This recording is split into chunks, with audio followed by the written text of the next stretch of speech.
Giovanni Amato, Unione Nazionale Sottufficiali Italiani, nonché Comitato Vittime del Montevenda.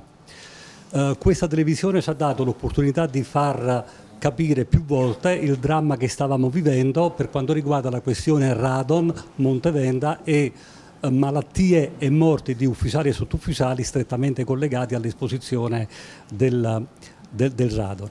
Stamattina noi ci siamo trovati nella nostra associazione e ahimè ci siamo trovati a discutere e alla fine insomma ci siamo trovati di proposito, abbiamo osservato un minuto di silenzio perché quello che è successo in Cassazione per le vittime del Monferrato è simile alla situazione che stiamo vivendo noi per quanto riguarda i nostri colleghi che si sono ammalati e sono morti, alcuni sono ancora ammalati, per essere stati esposti per lunghissimi anni a fortissime concentrazioni di gas radon del Venda. Perché dico questo? Dico questo perché noi abbiamo bisogno di tutti. E, ahimè, abbiamo avuto qualche segnale di sensibilità da parte di qualche consigliere della Regione Veneto, non abbiamo avuto nessun segno di sensibilità da parte della Giunta regionale Veneto. E sì che questo è un problema che riguarda anche la sanità del Veneto. Quindi ci siamo rivolti già da diverso tempo, non c'è stata nessuna risposta e vorremmo che in futuro la nostra associazione potesse avere un punto di riferimento sicuro in Regione anche per prospettare alcune soluzioni che non costano, non comporteranno assolutamente dei costi, ma sicuramente la vicinanza politica delle regioni aiuterebbe anche a risolvere questo problema. Non è una domanda che io pongo all'onorevole, ma sono delle proposte ma anche delle richieste. Noi siamo qui stasera, possiamo parlare liberamente soltanto perché siamo dei militari in congedo. Se fossimo stati militari in servizio stasera non potevamo né entrare in questo studio né prendere la parola perché i regolamenti sono rigidi e lo vietano. C'è uno spiraglio però, uno spiraglio che ci viene dalla Corte Europea dei Diritti per l'Uomo. Il 2 di ottobre questa Corte ha emesso una sentenza che deve far riflettere, cioè dice finalmente che i militari, quindi in questo caso i militari italiani che avevano fatto ricorso, possono, a questi militari non può essere negato il diritto di iscriversi o formare delle associazioni sindacali.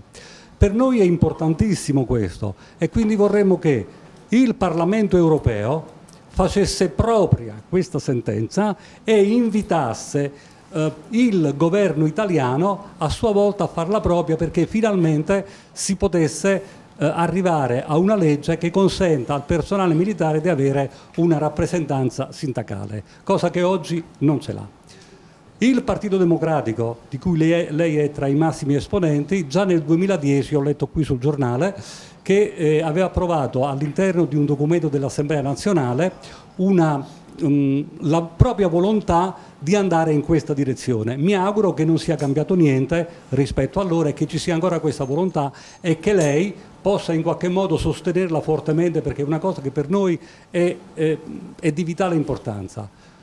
Perché di vitale importanza? È di vitale importanza perché tutto quello che è successo finora all'interno delle forze armate, sia piccole cose, sia cose abbastanza eclatanti, probabilmente si potevano evitare se il personale avesse avuto una voce esterna. Oggi ce l'ha, ma è una rappresentanza militare che è all'interno dell'amministrazione, che dipende dai comandanti, dipende dai vertici, per cui è imbavagliata, è ingessata, ha le mani legate. Vi faccio un esempio. La questione nostra del Venda, se il personale avesse avuto una rappresentanza sindacale probabilmente in tempo utile, noi avremmo potuto sollevare la questione ambientale e farci sentire, quindi avremmo evitato tanti morti e tante malattie. La questione dei marò forse non ce la siamo posta bene, perché la questione dei marò, se avessimo avuto una rappresentanza sindacale probabilmente in tempo utile avremmo conosciuto le regole di ingaggio dei militari italiani messi a bordo delle navi militari. L'ultima cosa, poi chiudo, che riguarda sempre la questione sindacale. Grazie, Giovanni. Stiamo seguendo la questione di una ragazza, scusatemi se insisto, una ragazza, non una ragazza qualsiasi, una ragazza caporal maggiore dell'esercito. Questa ragazza ha subito violenza da parte di un suo superiore, d'accordo? dopodiché ha subito del mobbing, è andata in crisi depressiva, si è ammalata, il suo superiore è stato condannato a 1 anno e 4 mesi, però è stato accompagnato per mano in pensione, la ragazza è stata collocata in congedo. Oggi quella ragazza è sana, è guarita, va bene, è rimasta senza lavoro dopo quasi 2 anni e mezzo di servizio militare che aveva prestato e aveva avuto anche una promozione. Quindi questa ragazza, parlavamo di donne prima, parlavamo di tutele, credo che questo deve essere un caso assolutamente portato a conoscenza di chi di dovere. So che è arrivato in Commissione Difesa perché l'abbiamo mandato noi, abbiamo la netta sensazione che la cosa sia un po' ferma lì. Allora è un appello che faccio a lei come donna, come parlamentare europea e come alta esponente del Partito Democratico, perché tutto questo possa aver fine e il personale militare possa avere quei diritti che sono riconosciuti a tutti quanti gli altri lavoratori. Grazie. Grazie. Anche in questo caso un tema ampio che purtroppo dobbiamo evadere velocemente, però ci daremo da fare e prenderò nota anche dei contatti della rappresentante, perché sono materie che riguardano la salute, ovviamente, dei militari e che riguardano, nell'ultimo caso che lei ha citato, di una ragazza che ha prestato il proprio servizio in maniera seria ed è stato oggetto ovviamente di molestie e di violenze pesanti.